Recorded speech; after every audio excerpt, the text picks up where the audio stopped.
जय हिंद दोस्तों, कैसे हैं आप सभी। माता रानी के सभी प्यारे भक्तों को जय माता दी। दोस्तों, मैं आया हूं माता रानी के पावन दरबार में और आज मैं इस वीडियो के माध्यम से आपको माता वैष्णो देवी जी के दर्शन और यात्रा से जुड़ी हर एक छोटी बड़ी जानकारी शेयर करूंगा।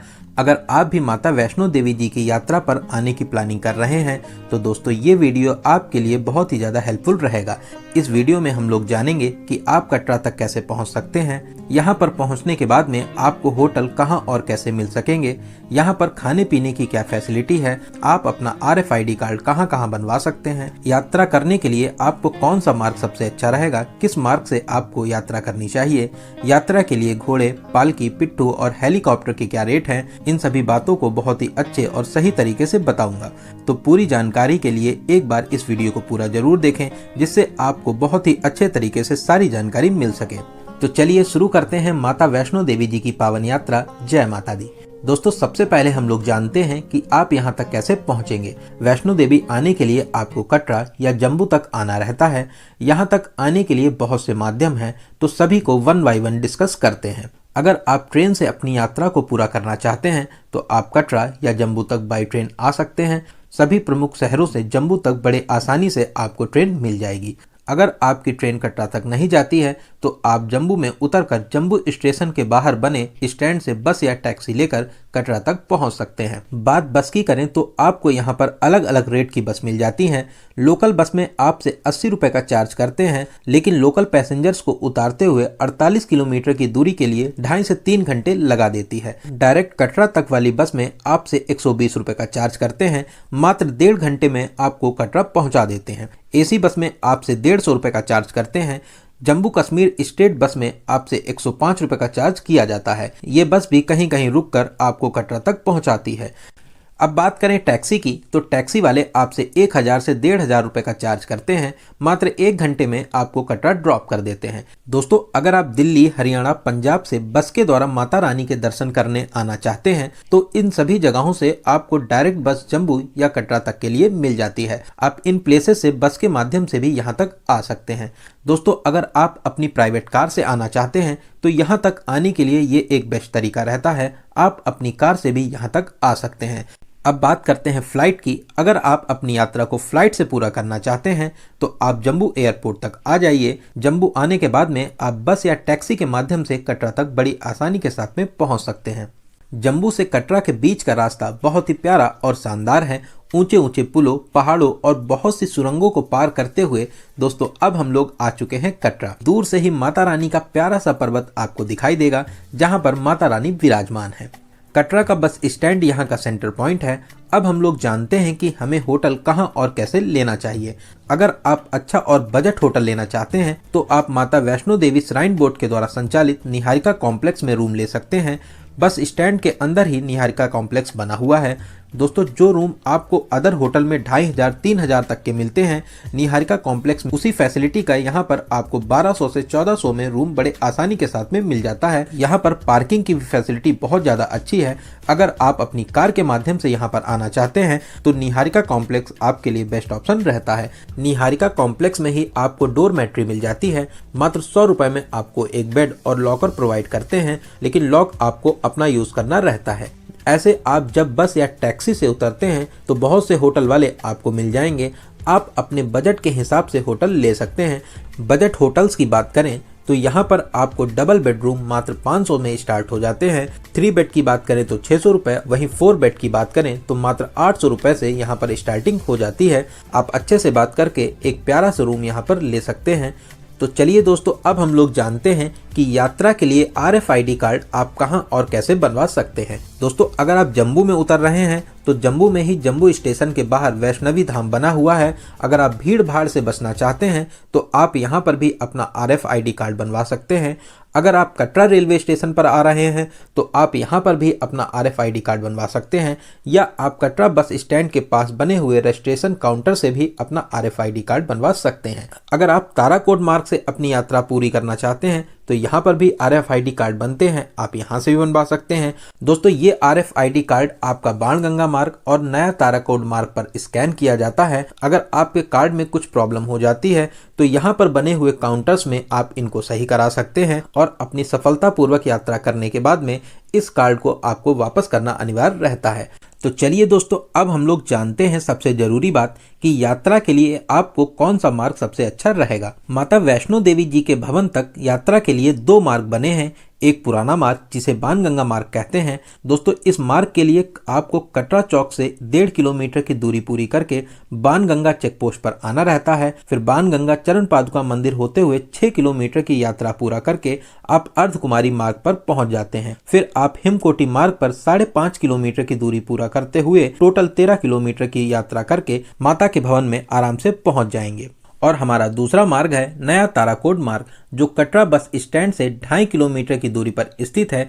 यहीं से हमारा नया ताराकोट मार्ग शुरू होता है। फिर माता रानी के लंगर से होते हुए हम लोग 7 किलोमीटर की दूरी पूरा करके अर्धकुमारी मार्ग और हिमकोटी मार्ग पर पहुंचते हैं। फिर यहां से हिमकोटी मार्ग से 5.5 किलोमीटर की दूरी पूरा करके हम लोग माता के भवन में बड़े आसानी के साथ में पहुंच जाते हैं। दोस्तों अगर आप घोड़ा, पालकी और पिट्ठू से जाना चाहते हैं तो आप बाणगंगा मार्ग से अपनी यात्रा को प्रारंभ कर सकते हैं, क्योंकि इसी मार्ग पर आपको घोड़ा, पालकी और पिट्ठू मिलते हैं। अगर घोड़े की रेट की बात करें तो अर्धकुमारी तक आपको 650 और भवन तक के लिए आपको 1250 रुपये पे करने रहते हैं। वहीं पालकी के चार्जेस की बात करें तो अर्धकुमारी तक 1800 और भवन तक के लिए आपको 3500 रुपये का चार्ज देना रहता है। बच्चों के लिए ट्रॉली की बात करें तो अर्धकुमारी तक 200 रुपये और वहीं भवन तक के लिए 350 रुपये का चार्ज किया जाता है। दोस्तों अगर आप घोड़े, पालकी की भीड़ भाड़ से बचना चाहते हैं और आप साफ सुथरी और पैदल यात्रा करना चाह रहे हैं तो आपके लिए नया ताराकोट मार्ग सबसे अच्छा ऑप्शन रहता है। इस मार्ग पर घोड़ों से बच के चलने वाली प्रॉब्लम भी नहीं है और ना ही यहाँ पर कोई खड़ी चढ़ाई है। बहुत ही अच्छा और सुंदर मार्ग बनाया गया है। दोस्तों पैदल यात्रा के लिए ये सबसे बेस्ट ऑप्शन है।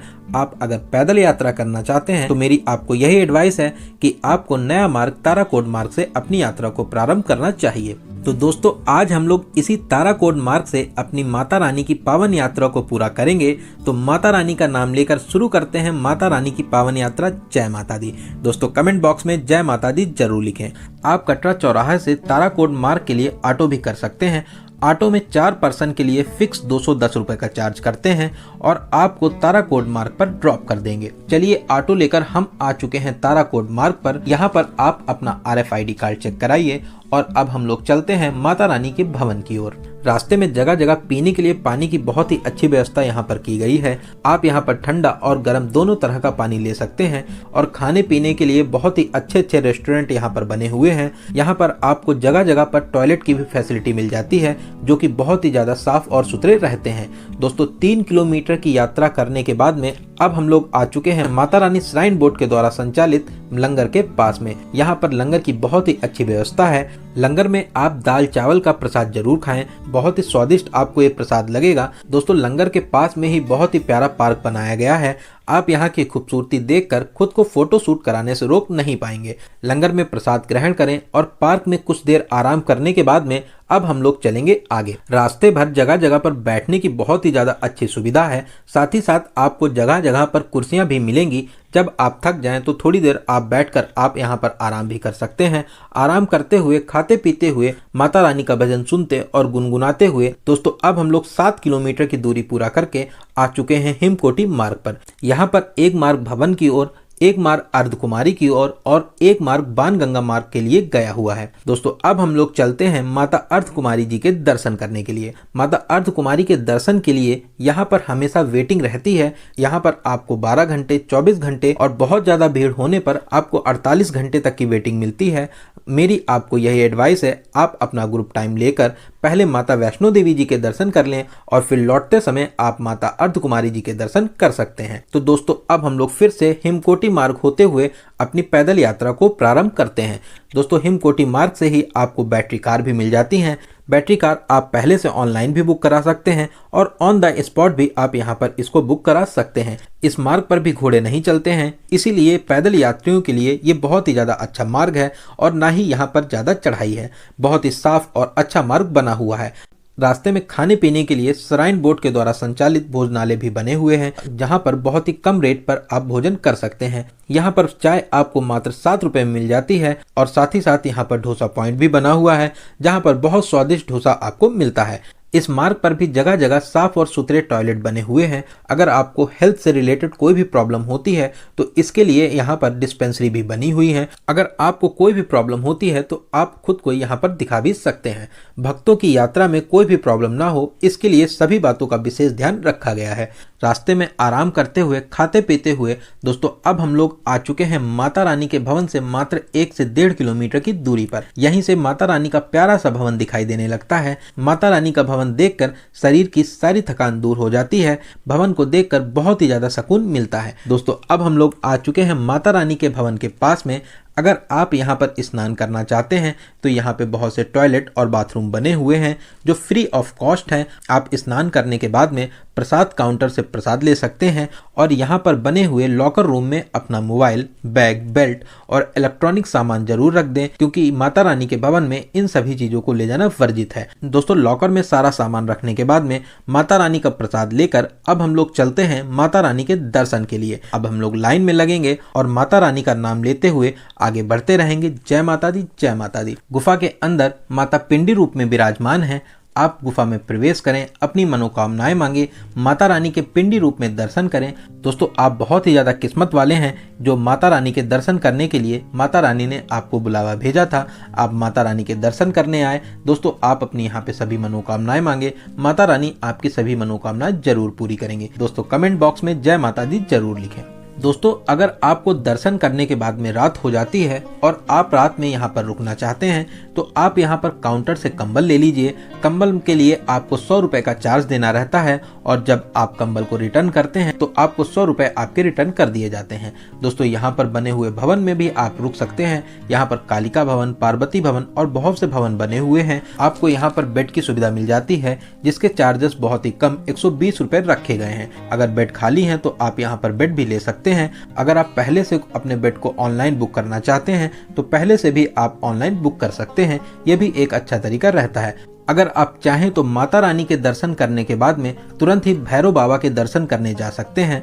भैरव मंदिर 1 से 1.5 किलोमीटर की दूरी पर स्थित है, लेकिन ये चढ़ाई बहुत ही ज्यादा सीधी और खड़ी है। अगर आप पैदल यात्रा करना चाहते हैं तो पैदल चले जाइए, अदरवाइज आप घोड़े से भी यहाँ तक जा सकते हैं। घोड़े में आपसे 300 से 400 रुपए चार्ज करते हैं।